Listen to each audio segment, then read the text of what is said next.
do Putin anunciando uma trégua de Páscoa contra a Ucrânia até a segunda-feira. A gente que viu nos últimos dias novos ataques, novos bombardeios russos à Ucrânia e agora então o presidente russo Vladimir Putin anunciando essa trégua até a segunda-feira, dia 21, dizendo ali justamente que é uma trégua de Páscoa, das 18 horas de hoje, horário local, até meia-noite de domingo para segunda. A Rússia anuncia essa trégua de acordo com os jornais estrangeiros, mas numa linha de uma escalada que vem acontecendo e a gente vendo nos últimos dias, inclusive agora, nos últimos dias mesmo, Trump, inclusive, sinalizando, professora, que estava, de certa forma, até perdendo a paciência com as tentativas de negociação entre Ucrânia e Rússia, ameaçando se retirar das negociações pelo fim da guerra na Ucrânia. A gente tem até o trecho em que ele fala sobre isso. Vamos assistir. If for some reason one of the two parties makes it very difficult, we're just going to say you're foolish, you're fools, you're horrible people, and we're going to just take a pass. But hopefully we won't have to do that. And Marco is right in saying that we want to see it end. Think of it, every day a lot of people are being killed as we talk about, as they play games. So we're not going to take that, and we'll see. I think we have a good chance of solving the problem, however.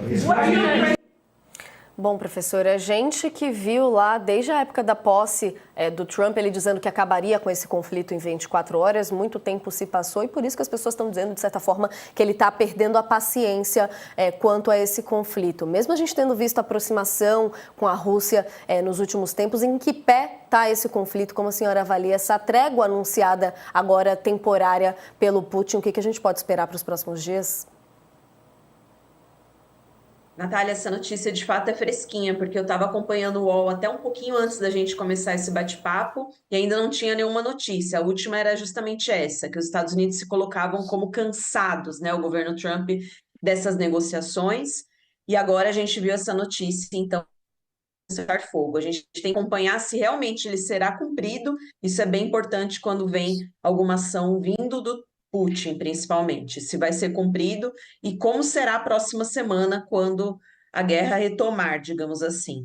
Mas em relação a esse cansaço dos Estados Unidos, ou melhor, do governo Trump, é bom a gente separar as duas coisas, eu acho bem sintomático também, porque desde a campanha e desde o primeiro governo, a estratégia de política externa do governo Trump, ela é diferente até mesmo dos republicanos, é de afastamento dos problemas mundiais somente para cuidar dos interesses dos Estados Unidos. Com isso aqui eu não estou dizendo que os outros governos ou os democratas sejam muito diferentes dessa linha. O que o governo Trump faz é levar isso ao extremo, inclusive tirando a sua parte de responsabilidade nesses conflitos, simplesmente ignorando, é um isolacionismo gritante frente a essas questões mundiais. A gente viu isso com Gaza, estamos vendo agora com a questão da guerra da Ucrânia.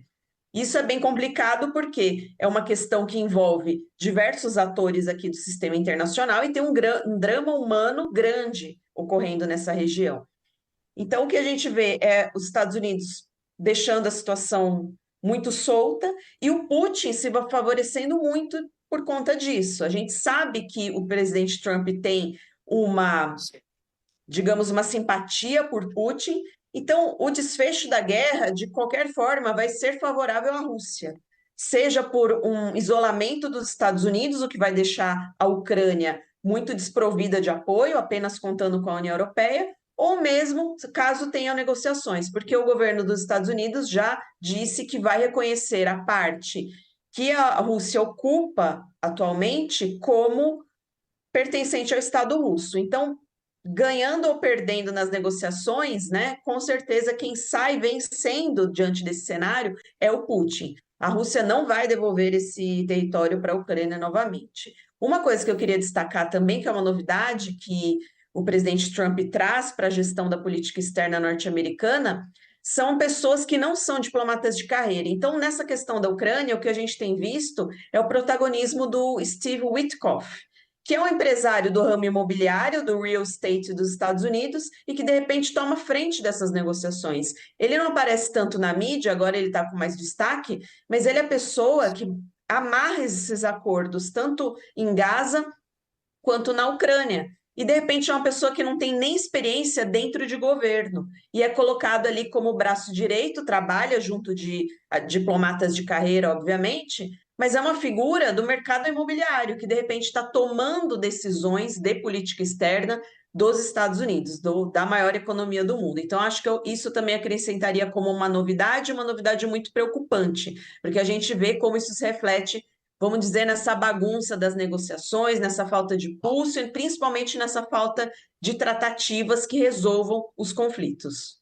Importante esse destaque, professora, porque dá ali o contexto para a gente, de certa forma, entender o que está por trás, né? Essa notícia, como a professora destacava, quente mesmo, que acabou de sair do Putin anunciando essa trégua de Páscoa até a segunda-feira, porque a gente tem visto muitos ataques nos últimos dias nesse sentido, e a gente tem até mais informações aqui, inclusive, do que disse Putin, no caso, dentro desse anúncio, dizendo que partimos do princípio de que o lado ucraniano seguirá o nosso exemplo. No entanto, nossas tropas devem estar prontas para repelir possíveis violações da trégua e provocações do inimigo, foi o que disse Putin no canal oficial do Kremlin no Telegram. De acordo com o presidente russo, a reação da Ucrânia ao cessar-fogo de Páscoa mostrará o quão sincera é a sua capacidade e desejo de participar das negociações de paz. Basicamente, o Putin jogando as responsabilidades ali do lado da Ucrânia. Professor, eu queria a sua análise também sobre esse anúncio de trégua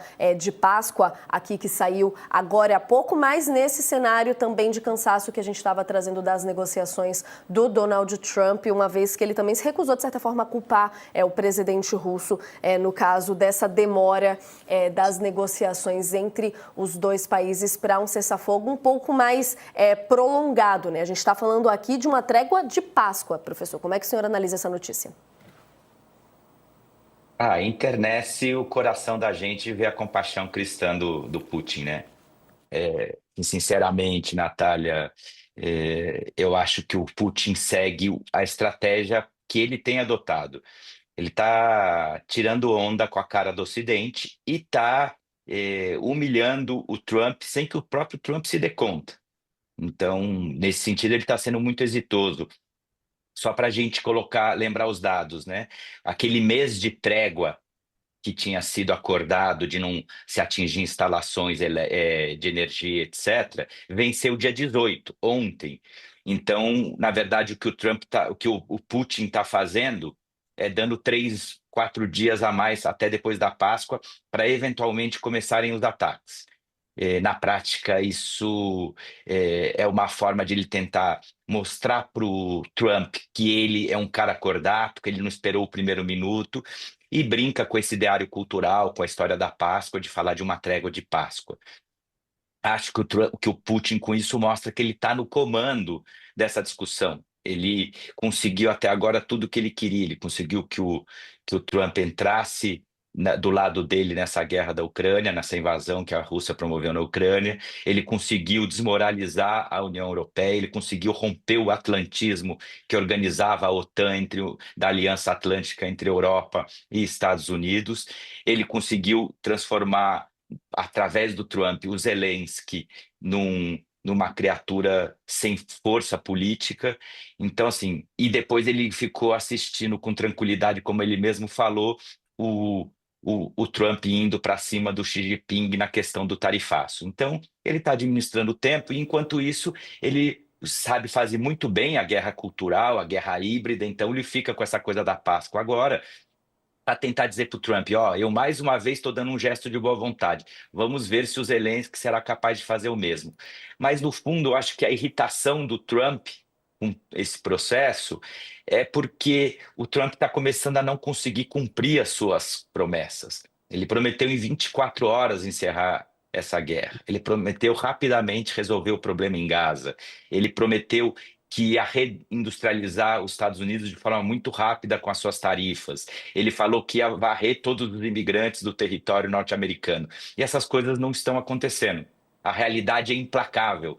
Não há relato que supere a realidade em alguns momentos. E eu acho que isso vai gerando uma irritação. Por isso que o Trump fica irritado com essa situação, por isso ele ficou irritado com a Universidade de Harvard, dizendo que ela estava se vitimizando, fica irritado com as associações e com o imigrante, no caso de El Salvador, porque ele não consegue tapar mais com palavras essa incompetência, né? Eu acho que se a gente pudesse definir o que é a característica principal dessa extrema-direita norte-americana, se parece muito com a brasileira, é que são caquistocráticos, né? São incompetentes, são ineptos, são trapalhões, mas aí eu acho que o Didi Mocó e companhia fizeram um grande desserviço para o imaginário brasileiro, porque você pode ser trapalhão e altamente perigoso. E é isso que a gente viu. Você pode ser trapalhão, mas não comprar vacina e deixar as pessoas morrerem. Ou ser trapalhão e promover a antessala de uma terceira guerra mundial, como a gente está vendo com o Trump. Então, essa mistura de má fé com incompetência vai modulando esse humor do Trump,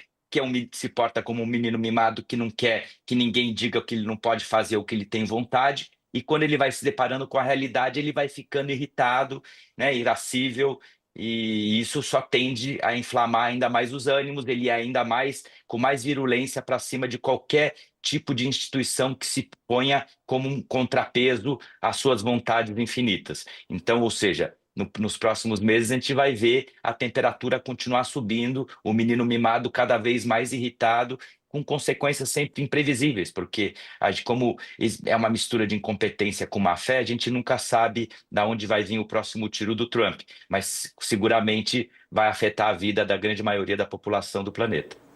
Não é, nesse destaque ainda em torno da trégua de Páscoa que a gente está noticiando aqui agora, me lembrou até um destaque que eu estava passando pela TV e vi que nesses últimos ataques da Rússia na Ucrânia, pelo menos uma pessoa morreu, inclusive em um ataque russo aéreo que atingiu uma padaria no norte da Ucrânia, enquanto os funcionários estavam fazendo os tradicionais pães de Páscoa na região. Foi o que divulgaram as autoridades ucranianas, um drone russo que atingiu essa padaria pela manhã, deixando ali uma certa destruição no local, mas de certa forma tudo bem simbólico nesse contexto de Páscoa que a gente está vendo por aqui agora.